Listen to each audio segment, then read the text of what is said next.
جب قرآن پہ پابندی لگی 1973 میں روس میں کمیونزم کا طوطا بولتا تھا، بلکہ دنیا تو یہ کہہ رہی تھی کہ بس اب پورا ایشیا سرخ ہو جائے گا۔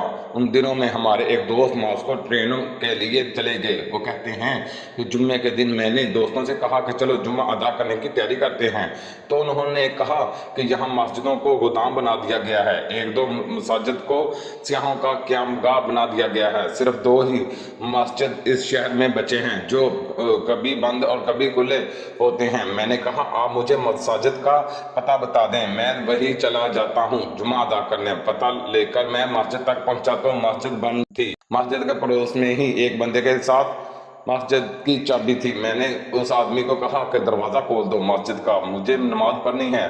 اس نے کہا دروازہ تو میں کھول دوں گا، لیکن اگر آپ کو کوئی نقصان پہنچا تو میں ذمہ دار نہیں ہوں گا۔ میں نے کہا دیکھیں جناب، میں پاکستان میں بھی مسلمان تھا اور روس کے ماسکو میں بھی مسلمان ہی ہوں، پاکستان کے کراچی میں بھی نماز ادا کرتا تھا اور روس کے ماسکو میں بھی نماز ادا کروں گا، چاہے کچھ بھی ہو جائے۔ اس نے مسجد کا دروازہ کھولا تو اندر مسجد کا ماحول بہت خراب تھا۔ میں نے جلدی صفائی کی اور مسجد کی حالت اچھی کرنے کی کوششیں کرنے لگا۔ کام سے فارغ ہونے کے بعد میں نے بلند آواز سے اذان دی۔ اذان کی آواز سن کر بوڑھے، بچے، مرد، عورت، جوان سب مسجد کے دروازے پہ جمع ہو گئے۔ یہ کون ہے جس نے موت کو آواز دی؟ لیکن مسجد کے اندر کوئی بھی نہیں آیا۔ خیر، میں نے جمعہ تو ادا نہیں کیا کیونکہ اکیلا ہی تھا، بس ظہر کی نماز ادا کی اور مسجد سے باہر آ گیا۔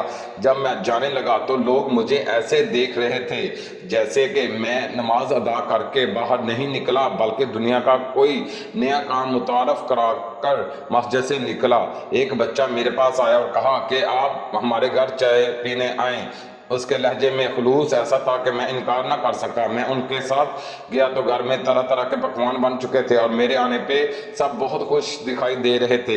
میں نے کھانا کھایا، چائے پی تو ایک بچہ ساتھ بیٹھا ہوا تھا۔ میں نے اس سے پوچھا آپ کو قرآن پاک پڑھنا آتا ہے؟ بچے نے کہا جی بالکل، قرآن پاک تو ہم سب کو آتا ہے۔ میں نے جیب سے قرآن کا چھوٹا سا نسخہ نکالا اور کہا یہ پڑھ کر سناؤ مجھے۔ بچے نے قرآن کو دیکھا اور مجھے دیکھا، پھر قرآن کو دیکھا اور ماں باپ کو دیکھ کر دروازے کو دیکھا، پھر مجھے دیکھا۔ میں نے سوچا اس کو قرآن پڑھنا نہیں آتا، لیکن اس نے کہا کیونکہ اس کو قرآن پڑھنا آتا ہے۔ میں نے کہا بیٹا یہ دیکھو، قرآن کی اس آیت پہ انگلی رکھی تو وہ فر بولنے لگا۔ بنا قرآن کو دیکھے ہی مجھے حیرت کا ایک شدید جھٹکا لگا کہ یہ تو قرآن کو دیکھے بنا ہی پڑھنے لگا۔ میں نے اس کے والدین سے کہا حضرات یہ کیا معاملہ ہے؟ انہوں نے مسکرا کر کہا دراصل ہمارے پاس قرآن پاک موجود نہیں، کسی کے گھر سے قرآن پاک کے آیت کا ایک ٹکڑا بھی مل جائے تو اس تمام خاندان کو پھانسی کی سزا دے دی جاتی ہے، اس وجہ سے ہم لوگ قرآن پاک نہیں رکھتے گھروں میں۔ تو پھر اس بچے کو قرآن کس نے سکھایا؟ کیونکہ قرآن پاک تو کسی کے پاس ہے ہی نہیں۔ میں نے مزید حیران ہو کر کہا ہمارے پاس قرآن کے کئی حافظ ہیں، کوئی درزی ہے، کوئی دکاندار، کوئی سبزی فروش، کوئی کسان، ہم ان کے پاس اپنے بچے بھیج دیتے ہیں محنت مزدوری کے بہانے، وہ ان کو الحمدللہ سے لے کر والناس تک زبانی قرآن پاک پڑھاتے ہیں۔ ایک وقت ایسا آ جاتا ہے کہ وہ حافظ قرآن بن جاتے ہیں، کسی کے پاس قرآن کا نسخہ ہے ہی نہیں، اس لیے ہماری نئی نسل کو ناظرہ نہیں آتا، بلکہ اس وقت ہمارے گلیوں میں آپ کو جتنے بھی بچے دکھائی دے رہے ہیں یہ سب کے سب حافظ قرآن ہیں۔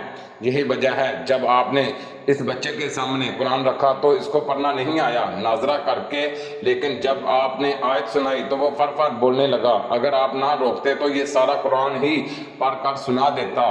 وہ نوجوان کہتا ہے کہ میں نے قرآن کا ایک نہیں کئی ہزار معجزے اس دن دیکھے جس معاشرے میں قرآن پہ پابندی لگا دی گئی تھی رکھنے پہ، اس معاشرے کے ہر بچے، بوڑھے، مرد، عورت کے سینے میں قرآن حفظ ہو کر رہ گیا تھا۔ میں جب باہر نکلا تو کئی 100 بچے دیکھے اور ان سے قرآن سننے کی فرمائش کی تو سب نے قرآن سنا دی۔